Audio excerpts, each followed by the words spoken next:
हमने जाना कि चैलेंजेस ऑफ नेशनल बिल्डिंग, राष्ट्र निर्माण की चुनौतियां।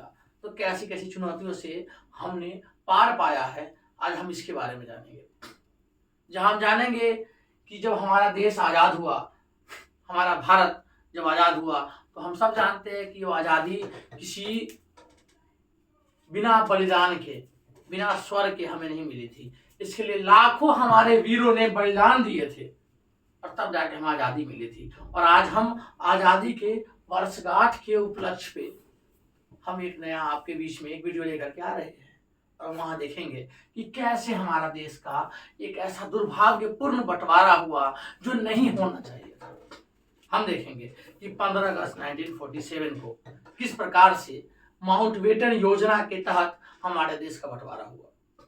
यहाँ देखेंगे कि जब भारत की दो सबसे शक्तिशाली और संख्या के साथ, मैं यहाँ शक्तिशाली इसलिए यूज कर रहा हूँ क्योंकि संख्या के हिसाब से जिसकी ज्यादा भागीदारी उसकी उतनी हिस्सेदारी, ये नारा आप लोग हर जगह सुनते होंगे।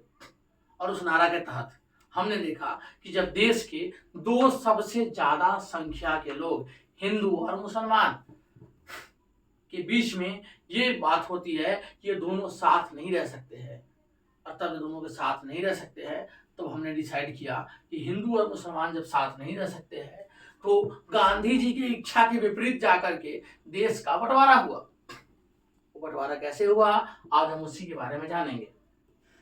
हम सब जानते हैं कि 14 अगस्त 1947 को पाकिस्तान एक नया राष्ट्र बना जो कि हिंदुस्तान से अलग होकर के बना। अब सवाल होगा आपके मनों में कि पाकिस्तान तो हमसे अलग हुआ था, तो फिर ऐसा क्या हुआ कि पाकिस्तान पहले बना, हिंदुस्तान बाद में बना। तो हम यहां जानेंगे कैसे और क्यों। देखिए,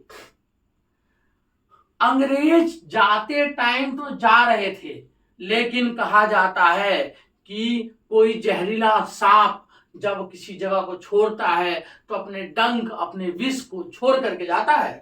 तो ये अंग्रेज भी उसने में से थे। ये लोग भी जब यहाँ भारत छोड़ के जा रहे थे तो ये लोग सोचे कुछ ऐसा न ऐसा कहर बरपा के जाएंगे कि जिससे कि हमारा मनसा पूरा हो जाएगा। शुरू से अंग्रेजों का एक ही मनसा था, फूट डालो राज करो, डिवाइड एंड रूल। और वो जाते जाते देश के दो ऐसे कौम जिनके साथ रोटी बेटी का रिश्ता था, जिनके साथ भाई बंधुता का रिश्ता था, जिनके साथ हम होली, दिवाली, ईद, मुहर्रम, बकरीद साथ मनाते थे, उन दोनों कौमों को अलग अलग, दो भाइयों को अलग अलग तोड़ करके ये अंग्रेज चले गए। और उन्होंने क्या किया, हमारे अखंड भारत के सपने पे एक धब्बा छोड़ करके चले गए। और वो धब्बा था हिंदू और मुसलमानों के बीच में भाईचारे का एक गड्ढा, भाईचारे का एक गैप, जो उन्होंने पाकिस्तान के रूप में जन्म दिया। यहां हम जानेंगे कि कैसे कैसे पाकिस्तान का जन्म हुआ, कैसे कैसे हमारा देश टूटा, और कैसे इन अंग्रेजों के, यूरोप वालों के घिनौने चाल की वजह से देश की दो कौमें जो लगातार हजारों साल तक साथ रह रही थी, उन कौमों के बीच में दुश्मनी का बीज बोया गया। जब हमारा देश आजाद होता है और जब नेहरू जी संविधान सभा की मीटिंग कर रहे होते हैं और वहां वो कहते हैं सौभाग्यशाली दुल्हन के साथ भेंट, तो हम कहेंगे सौभाग्यशाली दुल्हन के साथ चिर परीक्षित भेंट की जब उन्होंने बात की तो हम जानेंगे क्या थी सौभाग्यशाली दुल्हन। तो कहा नेहरू जी ने कि ये दुल्हन है सौभाग्यशाली, ये हमारी आजादी है और इसके साथ हमारी भेंट होने जा रही है। तो हम कहेंगे भाग्य वधू के साथ, आजादी के साथ सौभाग्यशाली भेंट हमारी हुई थी, आजादी के साथ। अब ये आजादी ऐसे ही नहीं मिला। किसने कहा कि आजादी ऐसे ही मिल गया, अंग्रेज ऐसे ही चले गए? ऐसे नहीं गए, लाखों कुर्बानियां दी हमने, तभी ऐसे नहीं कहा गया है कि सरफरोशी की तमन्ना अब हमारे दिल में है, देखना है जोर कितना बाजुए कातिल में है। भगत सिंह, चंद्रशेखर आजाद से लेकर के अशफाक उल्लाह खान से लेकर के बैकुंठ शुक्ल से लेकर के रोशन सिंह से लेकर के खान अब्दुल गफ्फार, सीमांत गांधी से लेकर के न जाने कितने ही ज्यादा हमारे स्वतंत्रता सेनानियों ने अपनी कुर्बानियां दी थी, तब जाके इस देश को आजादी मिली। जहां एक सबसे बड़े घरों में पैदा होने वाला लड़का सुभाष चंद्र बोस, कौन कहता है कि हम दो हमारे दो, दो बच्चे पैदा करो देश की तरक्की हो जाएगी। जब आप जाओ और पता लगाओ कि चंद्रशेखर जी सुभाष चंद्र बोस कितने भाई बहन थे, उसमें से एक लड़का निकलता है अंग्रेजों को चैलेंज देता है कि हम आ रहे हैं तुम्हारे यहां, तुमने हमसे क्या कहा कि भारत और भारतीय का मतलब अनपढ़ और गंवार, भारत और भारतीय कभी भी यूपीएससी का एग्जाम नहीं दे सकते, सिविल सर्विसेज तुम उसे कहते थे, तुमने कहा वो दे नहीं सकते हैं। सुभाष बाबू ने एग्जाम दिया, उसको टॉप कर दिया और अंग्रेजों के मुंह पे रिजिग्नेशन दे दिया कि जाओ हम तुम्हारी नौकरी नहीं करेंगे। और उन्होंने चैलेंज दिया कि हम भारतीय अनपढ़ गंवार नहीं है, हम वेदों से निकले हुए बच्चे हैं, हम पुराणों से निकले हुए बच्चे हैं, हमने भागवत को कंठस्थ कर रखा है और हमने न जाने हम भगवत गीता को अनुसरण करने वाली जनरेशन है और हमारा देश ऐसे ही आगे नहीं बढ़ा। अब आपके मन में एक सवाल आता है कि 14 अगस्त को ही पाकिस्तान क्यों बना और 15 अगस्त को ही भारत क्यों बना? क्योंकि जब भारत का बंटवारा हो रहा था और इस बंटवारा का खंजर मारने का काम एक इंसान के हाथ में दिया गया था, लॉर्ड माउंटबेटन, भारत का आखिरी गवर्नर जनरल, सॉरी मैंने भारत बोल दिया, इंडिया का आखिरी गवर्नर जनरल। जब मैं इंडिया बोलूं तो आप समझ जाना कि मैं ब्रिटिश इंडिया की बात कर रहा हूं, क्योंकि भारत के भाग्य विधाता कॉन्सेप्ट में कहीं भी इंडिया नाम का जिक्र तक नहीं था। जब आप ऑक्सफोर्ड की डिक्शनरी पढ़ेंगे तो वहां पे इंडिया का मतलब कहीं भी भारत नहीं है, ये दुनिया का इकलौता देश है जिसका मतलब इंडिया इंग्लिश में और हिंदी में भारत, ऑस्ट्रेलिया हिंदी में ऑस्ट्रेलिया, इंग्लिश में भी ऑस्ट्रेलिया, अमेरिका इंग्लिश में ऑस्ट्रेलिया, हिंदी में ऑस्ट्रेलिया। फिर हम क्यों बने इंग्लिश में इंडिया और हिंदी में भारत? हम भारतीय है, भारतवासी है, भारत के नागरिक है, हिंदुस्तानी है और हिंदुस्तान हमारी जन्मभूमि है, भारत हमारी जन्मभूमि है, तो हम भारतीय है, ना कि हम इंडियन है। हमें अंग्रेजों ने नाम दिया, हमारी आइडेंटिटी रही है हमेशा से दूसरे देशों के किराए पे लिए हुए आइडेंटिटी को ले करके अपने देश को आगे बढ़ाने की। तो जब हम भारत की बात करेंगे और भारत के जब सीने पे विभाजन रूपी एक खंजर मारा जा रहा था, उस समय लॉर्ड माउंटबेटन कराची में थे और उन्होंने सबसे पहले पार्टीशन के डॉक्यूमेंट ऑफ एनेक्सेशन पे साइन किया था कराची में। और कराची से आते आते, क्योंकि 14 को कराची में करना था, क्योंकि कराची पाकिस्तान एक छोटा जगह था, और 15 को भारत में करना था, तो भारत एक बड़ा जगह था। अब फिर इसका बंटवारा करने की बात हुई, एक कागज के टुकड़े पे 2 भागों में 2 भाइयों को अलग किया गया, जहां पे ये नहीं देखा गया कि किसकी घर किसकी परिवार कहां किधर है। लाखों करोड़ों लोग बेघर हो गए, लाखों लोगों ने अपनी कुर्बानी दे दी, चाहे वो हिंदुस्तान में हो चाहे पाकिस्तान में हो। लाखों करोड़ों हिंदू मुसलमान इस आजादी के, इस बंटवारे के लड़ाई में अपना सब कुछ खो बैठे। हमें आजादी तो मिली, लेकिन आजादी के लिए हमने न जाने कितनी लंबी कीमत चुकाई। और हमने तो क्या देखा कि जब हमारा देश आजाद होता है तो हम 15 अगस्त 1947 को आजाद होते हैं। आजादी के बाद पूरी दुनिया में एक ही हल्ला था कि भारत नहीं संभाल पाएगा अपने आप को, भारत के बस का नहीं है अपने आप को संभाल पाना, क्योंकि भारत में अनेकों समस्याएं थी। अनेकों मतलब कैसी समस्या है? पहली, राष्ट्र की अखंडता को मेंटेन करना, राष्ट्र की अखंडता को लेकर के चलना। अखंडता मतलब कि देश टुकड़ा नहीं हो। क्यों समस्या क्यों थी? क्योंकि जब आप जाएंगे जर्मनी तो वहां जर्मन है, इटली तो इटालियन है, फ्रांस तो फ्रेंच है, अमेरिका तो इंग्लिश है, ब्रिटिश तो इंग्लिश है। यहाँ पे आप देखेंगे हर प्रदेश की अपनी अलग अलग भाषा है, अपनी अलग अलग खान पीन है। जब आप बिहार में जाएंगे या बिहार का कोई लड़का बाहर रहता हो तो वो बिना भात खाए संतुष्टि नहीं प्राप्त करता है। जब आप आंध्र प्रदेश जाते हैं तो बिना इडली खाए उसी चावल का बना हुआ वो संतुष्टि नहीं प्राप्त करता है। एक ही उत्तर प्रदेश, जब आप पूर्वांचल जाते हैं तो उनके रगों में चावल और भात बहता है कि आज भात नहीं खाया है तो आज भूख नहीं मिटी। तो ऐसे अगर आप पश्चिम की ओर आते हैं तो यहाँ आप क्या देखते हैं कि यहाँ के लोग कहते हैं कि रोटी खा ले बेटा।